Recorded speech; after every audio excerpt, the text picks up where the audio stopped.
अस्सलाम वालेकुम and welcome to जोर का जोड़ इंडिया वर्सेस पाकिस्तान स्पेशल। जाहिर सी बात है बिल्टअप शुरू हो गया है, वो बड़ा मुकाबला एक दफ़ा फिर से आ गया। एसीसी की नज़रें भी इस पे थी कि एक इंडिया पाकिस्तान होगा, फिर दूसरा इंडिया पाकिस्तान हो जाए और अगर फाइनल में मिल जाए तो बोनस मिल जाएगा। भारत से जो चैनल हमारे साथ जुड़ेगा उनसे करेंगे हम कॉन्वर्जेशन, वहाँ से लेजेंड्स होंगे, यहाँ से लेजेंड्स होंगे, मज़े की एनालिसिस, मज़े की डिस्कशन। मैं हूँ सवेरा पाशा और मेरे साथ मौजूद हैं मोमिन साकिब। और जिस तरह के आप लोगों ने पिछला पाकिस्तान इंडिया का मैच देखा, बारिश की वजह से मैच हो नहीं सका, फैंस थोड़े डिसअपॉइंट हो गए, लेकिन जिस तरह एशिया कप आगे गया, 4 टीम्स डिसाइड हो चुकी हैं और all eyes on the 10th now. बारिश होगी नहीं होगी, कोलंबो में मैच होगा, किसी और शहर में कैंडी में होगा, हमारी तो ख्वाहिश थी लाहौर में हो जाए, लेकिन चले कोलंबो डिसाइड हो गया, बारिश ना हो।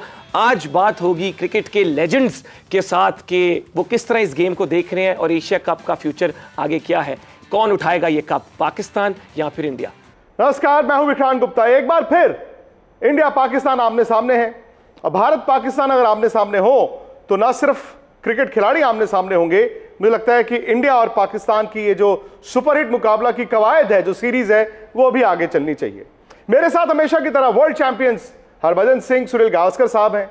सबसे पहले तो आप लोगों को खुशामदीद एंड अस्सलाम वालेकुम। एंड हमारे साथ भी यहाँ वर्ल्ड चैंपियंस की एक पूरी फेहरिस्त मौजूद है। The legends are with us. हमारे साथ जब लिस्ट शुरुआत करें तो लिस्ट ही लिस्ट है।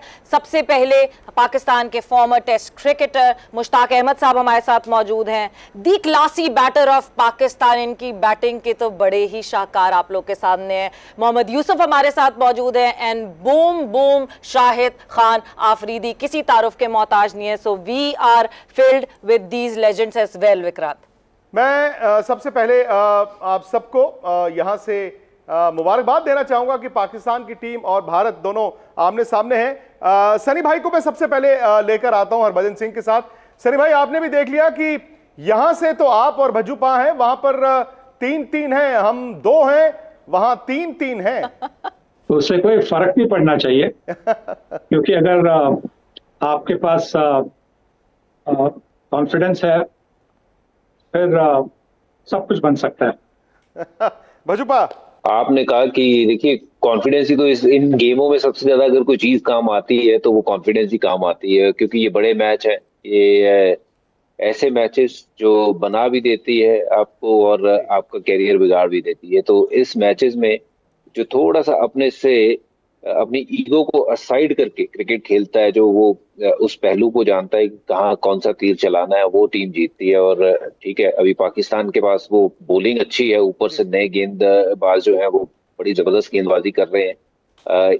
कोशिश ये होनी चाहिए हमारे बल्लेबाजों की कि भाई उनको पहले 10 ओवर में विकेट नहीं देना। अगर वो काम कर जाएंगे तो फिर मुकाबला जो है वो मुझे लगता है कि ठीक ठाक हो जाएगा। पर अभी ये मुकाबला जो है वो, मैं ऐसा नहीं कहूंगा कि पाकिस्तान आगे या भारत आगे। पहले होता था कि हमें लगता था कि पाकिस्तान की टीम जो है वो बिखर सी गई थी, जब से यूनिस, यूसुफ, ये सारे खिलाड़ी जब बाहर गए तो वो एक सेटल दिख नहीं रहा था बैटिंग ऑर्डर। अब ये बैटिंग ऑर्डर भी सेटल दिख रहा है।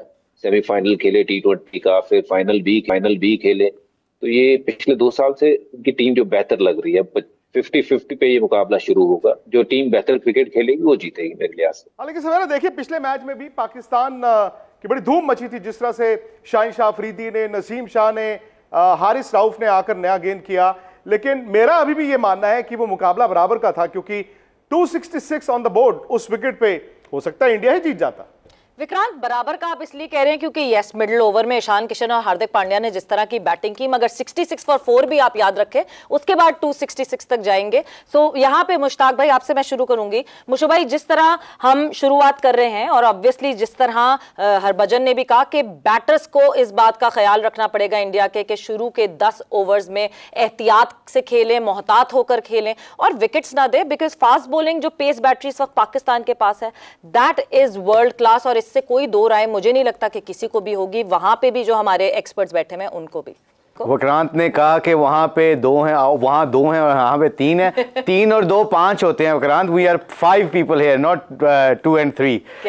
बट आई थिंक सबसे इम्पोर्टेंट आई थिंक। और सबसे इंपॉर्टेंट चीज मैं बताऊं आपको, जो भजी ने बात की, सनी भाई भी इधर हैं, cricket is a very very simple game. Basics के ऊपर जो बंदा अपने प्रोसेस पे ज्यादा देर तक कामयाब रहेगा, अंडर प्रेशर, जब भी जितना भी हमारा एक्सपीरियंस है क्रिकेट का, आप जब अंडर प्रेशर होते हैं तो आपकी बेसिक्स और आपके जो प्रोसेस होते हैं वो आपको मदद करते हैं। तो पाकिस्तान की ऑब्वियसली, जैसे हरभजन ने बात की, भजी ने बात की कि बॉलिंग बहुत तगड़ी है, बट हैविंग सेड दैट, आपने कभी भी बॉलर्स को नहीं खेलना होता या बैट्समैन को देख के आपने बॉलिंग नहीं करानी होती। So coming back to that question, जो भजी ने बड़ी इंपॉर्टेंट बात की है कि आपको कंडीशन को सामने देख के, आपको सिचुएशन को देख के फिर आपको सारा मेंटली प्रिपेयर्ड होना पड़ता है। I think the end of the day यही लगेगा कि जो जिस टीम का कप्तान और जिस टीम के नर्व्स तगड़े होंगे, जो डिसीजन अच्छा करेगा ग्राउंड के अंदर, I think they have a better chance इंशाल्लाह। आपने कहा ना उस दिन बारिश तो हो गई, अगर ना होती तो शायद इंडिया जीत जाता, लेकिन मुझे लगता है जो नेपाल के खिलाफ इंडिया की बॉलिंग हुई है,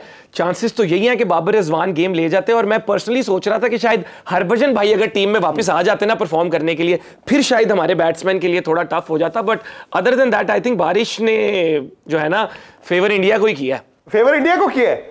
नहीं, बट आप मुझे बताइए कि आप नेपाल वाले मैच को बेसिस कैसे बना रहे हैं मोमिन, क्योंकि 99 वर्ल्ड कप आपकी टीम फाइनल खेली थी, बट उस वर्ल्ड कप में टीम बांग्लादेश से हार गई थी। तो आपको यह देखना होगा ना कि उस दिन कौन परफॉर्म करता है। अब अगर बांग्लादेश से आप हार जाओ तो आपको यार फाइनल क्यों खेले, तो ये भी आपको देखना होगा। हालांकि आई थिंक आप उस दिन मैदान में थे और मैं देख रहा था बहुत चीयर कर रहे थे अपनी टीम को और हमारे खिलाड़ियों को भी। एब्सोल्युटली नहीं, मैं उधर था भी, और चेयर जो है अपनी टीम को तो हमने सपोर्ट करना है, but at the same time I think वो जो उस दिन इंडियन फैंस और पाकिस्तानी फैंस, मैंने कहा कि 47 के बाद एक पॉइंट पे इकट्ठे हो गए थे, वो थी नो बारिश पॉलिसी।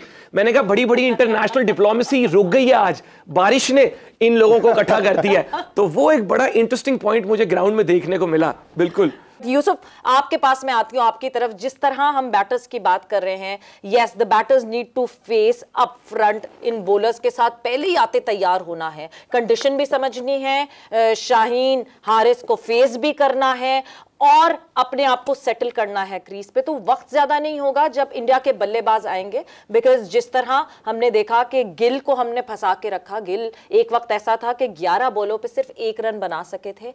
रोहित शर्मा स्ट्रगल करते हुए दिखे और उसके बाद ही वाज कॉट, और जिस तरह उनको शाहीन ने हैंडल किया।